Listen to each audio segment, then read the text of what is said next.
9 de la mañana, 24 minutos. Seguimos teniendo como en la mirada del análisis el caso Penades, en este caso desde el punto de vista político y sus repercusiones. Para ello recibimos al politólogo y presidente de la consultora Factum, Óscar Botinelli, a quien le agradecemos estos minutos. Bienvenido. ¿Qué tal? ¿Cómo están?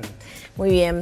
Bueno, así en titulares, ¿cómo viene repercutiendo el caso Penades, que tiene como muchos niveles o capítulos, ¿no? Claro, acá hay que diferenciar mucho lo que es, bueno, dejemos de lado todo lo judicial, penal, que no tiene nada que ver con lo mío, ¿no? Del punto de vista político, yo creo que hay que diferenciar lo que son las repercusiones, los impactos en el sistema político, de lo que son en la opinión pública. En la opinión pública hay que ser muy prudente y esperar, porque a veces estamos en una vorágine y le damos una trascendencia. ¿Cómo va a impactar esto en el voto? Y después impacta poco. Y nos ha pasado al revés. Casos que uno decía, la gente no le interesa. Y al tiempo se empiezan a acumular cosas y ¡bum! Termina siendo una cosa importante. Entonces hay que tener cuidado. Y también que hay un nivel cada vez mayor de personas que no siguen lo político, aunque esto tenga connotaciones de otra naturaleza. Son temas de los políticos, ¿no?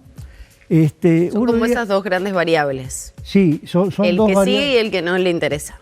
Claro. Que entiende que es del sistema político el problema. Que es un problema, sí, a veces cosa de entre políticos, ¿no? Sí, yo creo que esto también contribuye a esa sensación como de hartazgo, de decir, bueno, no me intereso para no comprometer mi sensibilidad, ¿no? Sí, o que está en el borde cierto descreimiento de la actividad política.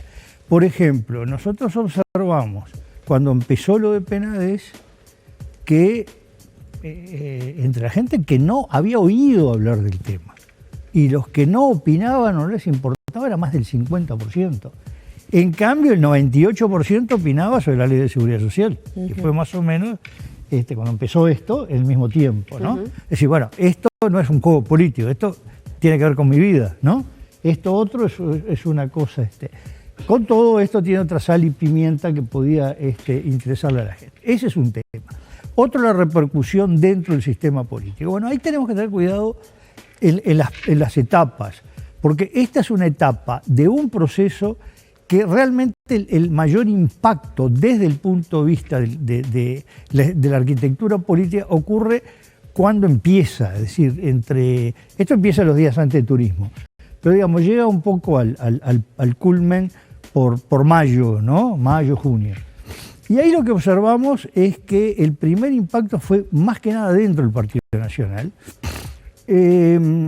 Yo soy cuidadoso con los términos porque a veces se usa herrerismo para un fregado y un barrido. Herrerismo técnicamente es un grupo político al que no pertenece Luis Lacalle Pou, sino que apoya cuyo presidente es Luis Alberto Lacalle Herrera, el secretario general Luis Alberto Heber. La lista 71. En Montevideo. Cuidado porque en el país el número no es el mismo. Por ejemplo, en Canelones no lo es. No, y ahora está el SUMAR, que también convoca el herrerismo. Entonces, claro, pero el SUMAR es una parte de... Perdón, al revés. El herrerismo es una parte del SUMAR. Lo que pasa es que el herrerismo, Penades es un hombre clave. Estratega, organizador, armador, planificador. Y el golpe fue muy fuerte. Y el herrerismo fue lo que lanza o arma la candidatura a Laura Raffo. Y cuando ocurre esto, inmediatamente se vio que el herrerismo fue golpeado y fue golpeada la candidatura a Laura Raffo. Lo que ocurre con Laura Raffo es que se recicló, digamos. Ya SUMAR es más importante que el herrerismo. Ella incluso ha hecho giros, no giros ella respecto a sí misma, giros respecto al herrerismo, que, por ejemplo, siendo el herrerismo más conservador en temas de género, Laura Raffo tiene una posición muy activa, militante, en la nueva agenda de derechos, en género, en diversidad, ¿no? Entonces ya es una cosa como nueva y desprendida del herrerismo, lo de SUMAR y Laura Raffo. Esto creo que hay que tenerlo claro. Pero ha ayudado a producir un desnivel en la competencia interna del Partido Nacional. Claro. Si esto se reajusta, se verá después.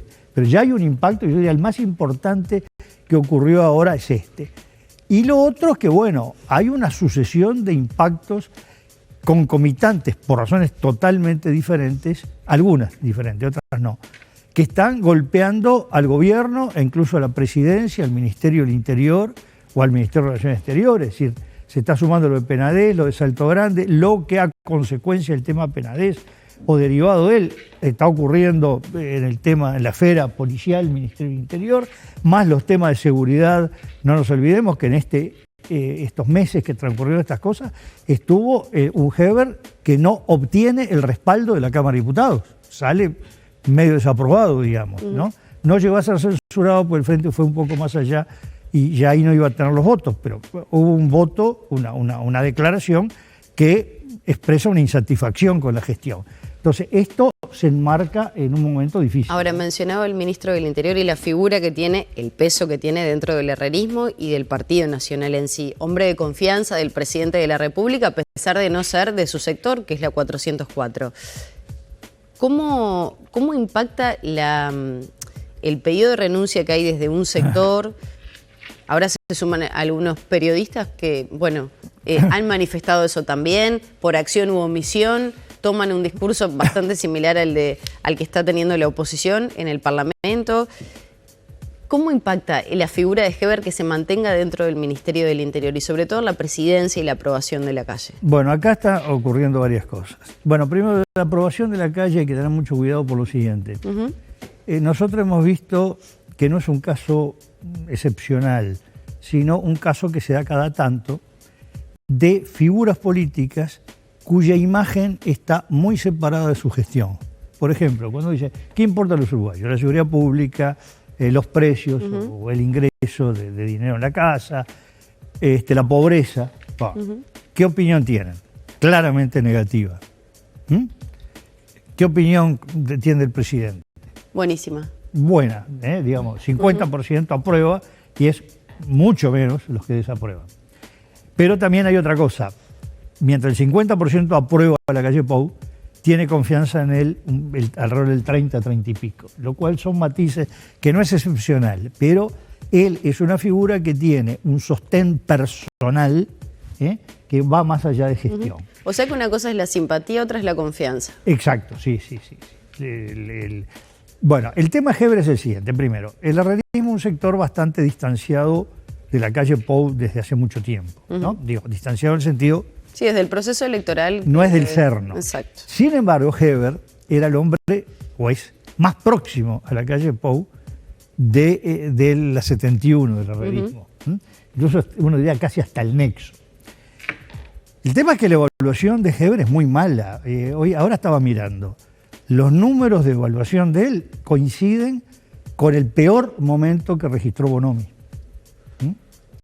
Y la evaluación de seguridad que hace la población está también en los mismos números del peor momento Bonomi. No digo ni siquiera del promedio. ¿Y cómo se puede leer esa diferencia entre la simpatía que tiene el presidente y, por ejemplo, estos niveles?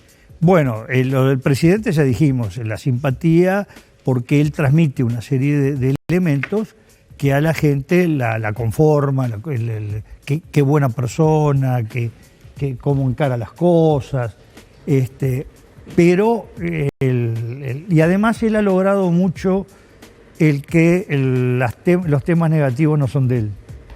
Vázquez lo lograba también, ¿no? Acá el problema es el ministro del Interior, no él.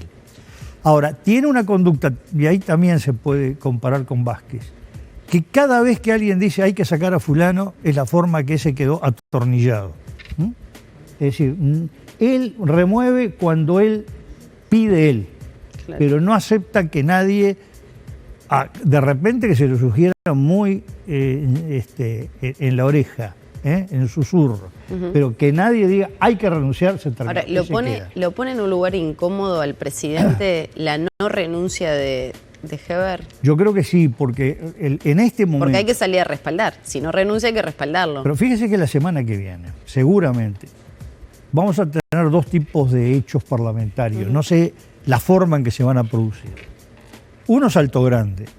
Ya lleva, hoy es viernes, en 9 días, que la Cámara de Diputados, por unanimidad, pide que se remuevan a los 30 y pico de designaciones directas que hubo y que renuncien, cesen los 11 ediles, 10 del grupo de la 404 y 1 del Partido Colorado de Vamos Alto, el senador Coutinho.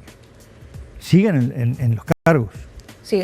Y por mayoría, la Cámara de Diputados, no importa si es mayoría y si esa mayoría se conforma con parte de la coalición y la oposición, pero es la mayoría, la Cámara de Diputados que por mayoría dice hay que cambiar la Comisión Técnica Mixta de Salto Grande. Y el presidente dice, no sé por qué lo piden.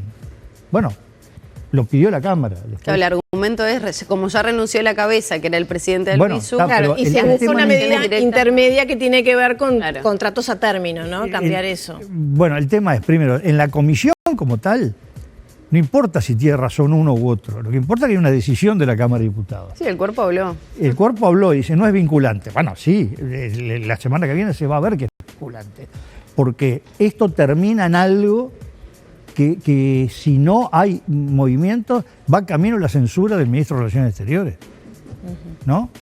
Y por otro lado, esto también termina en algo con el ministro del Interior. ¿Podríamos llegar al punto de la censura? ¿Habría votos como para eso? Bueno, ahí hay un tema que es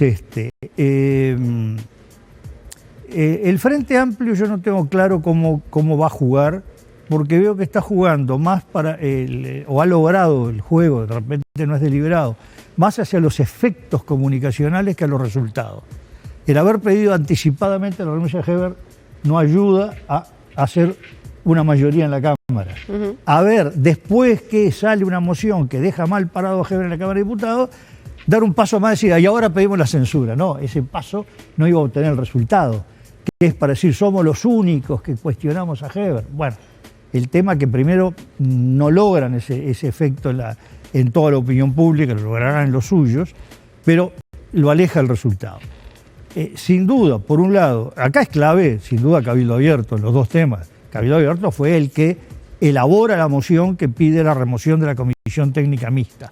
En esto hay que tener claro, ha habido una diferencia entre pedir el cese de los cargos nombrados. Designaciones Directas y de los ediles, que fue unánime, de esto. Pero el senador Gandini, cuyo diputado no votó esta moción de remover la Comisión Técnica Mixta, salió a reclamar la remoción de la comisión y, por supuesto, de los cargos directos. Es decir, ya no es un partido aliado, sino dentro del Partido Nacional. Competidor, en la interna. Ahora, y Cabildo, que es decir, bueno, salió su vía del Partido Colorado a pedir la renuncia de Heber, sí. El tema que en materia de votos el decisivo es Cabildo, es el volumen de votos que vuelca la mayoría. Para Cabildo no es una cosa cómoda el votar por lo menos más de una vez seguido junto a la oposición y el Frente Amplio. Por otro lado, tampoco tiene juego de respaldar lo que ha criticado públicamente y ha emocionado públicamente. No es una postura cómoda.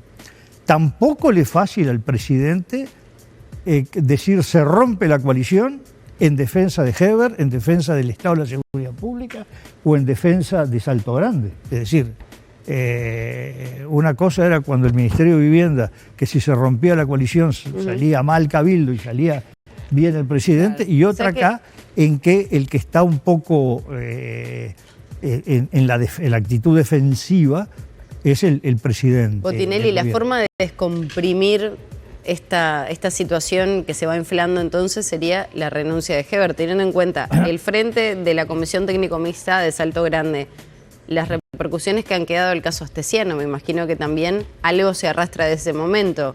Sumado a la situación de Heber, ¿sería la manera de descomprimir un poco esta situación, la renuncia? Bueno, por orden. Yo no opino lo que yo haría, ni digan, alguien se suma al pedido pero, no por eso, pero digo, poniendo todos esos elementos de análisis,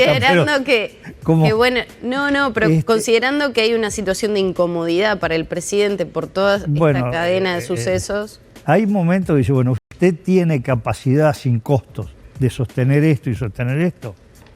Mi evaluación es que no. ¿No? Que tendrá su costo. Bueno, ¿qué consejo daría? Nadie me lo pidió. Bueno, cuando el avión empieza a tener dificultad o el barco, se tira lastre, ¿no? Con razón o sin ella. Hay que elegir bien el lastre. A propósito del Parlamento y del caso Penades, ¿cómo valora usted cómo se trató el tema? No olvidemos que estuvo primer paso del desafuero y después la expulsión en ambas cámaras. ¿Cómo valora usted el accionar? Bueno, digamos, yo creo que hubo un manejo muy rápido, basado en un clima de opinión, incluso cuál era el contenido de los delitos por los cuales se les acusaba, que llevó a que no se tuviera la parsimonia, la minuciosidad que hubo en los otros casos. Uno de los más notorios, famosos, fue el del senador Erro, estoy hablando, bueno, aclaremos, la votación negativa de la Cámara de Diputados al juicio político de Erro es la chispa final que provoca el golpe de Estado. Y el Frente Amplio en ese momento tenía la sexta parte del Parlamento, no era un tema de votos, y ahí hubo, es muy interesante el punto de vista académico, ese desafuero y ese juicio político. Opinan todos los constitucionalistas, los penalistas, estudia cómo es el tema del desafuero, porque no es desafuero. Lo que se hace es una acusación criminal ante la Cámara, la cual debe evaluar si hay lugar a la formación de causa. Y eso es lo que no aparece en la resolución del Senado. Y a veces es bueno que cuando las cosas se haga con toda la prolijidad. Pero bueno, ya está todo hecho. Y en cuanto a la expulsión, que también es un tema histórico, ¿no? Bueno, es la primera vez que se concede un desafuero y se expulsa a un senador por inconducta. Lo que ha habido suspensiones. Bueno, no, perdón, estoy entreverando. De desafuero la primera vez, en 200 años del Parlamento, casi 200 años. La primera vez. Mezclé por desafuero. Por inconducta es la tercera vez que se produce una suspensión y la segunda que es una expulsión. La de José Germán Araujo en diciembre, enseguida de Navidad de 1986, y esta.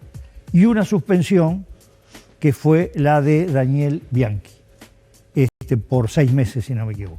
Acá fueron las dos cosas, suspensión primera y expulsión después. Y en la Cámara de Diputados hubo ya más de un desafuero, pero yo diría, si sumamos las dos cámaras en los 200 años del Parlamento uruguayo, entre suspensiones por conducta y desafueros, habrá unos 10 en total. Por lo tanto, marca la excepcionalidad de lo ocurrido. Lo raro en este caso es que como Penades era un senador actuante, era una banca, en el derecho eclesiástico le llaman sede plena, es decir, que la sede estaba ocupada por otro que era Heber, ¿no? Entonces, era un senador actuante, al quedar cesado ahí vuelve a la Cámara de Diputados, porque era un diputado que estaba ocupando el Senado. Entonces tuvieron que pronunciarse las dos cámaras, ¿no? Eso fue lo que no había ocurrido antes en la historia del país. No entro a considerar algunos casos que hubo con la Revolución de 1904, pero no fue exactamente ni... quedaron afuera, pero fue otro mecanismo, estamos hablando en medio de una guerra civil, ¿no? Claro. Ya tenemos que cerrarlo, porque que podemos advertir es que la campaña electoral va a estar movida, ¿no? Bueno, el problema es que de aquí a las elecciones falta un año, y si estamos con este ritmo de hechos cada semana, yo no sé en qué terminamos, ¿no? Muchas gracias. Los letristas de carnaval, en eso tenemos que pensar. Va a ser interesantísimo el carnaval. Tal cual. Van a ser los mejores politólogos de Uruguay.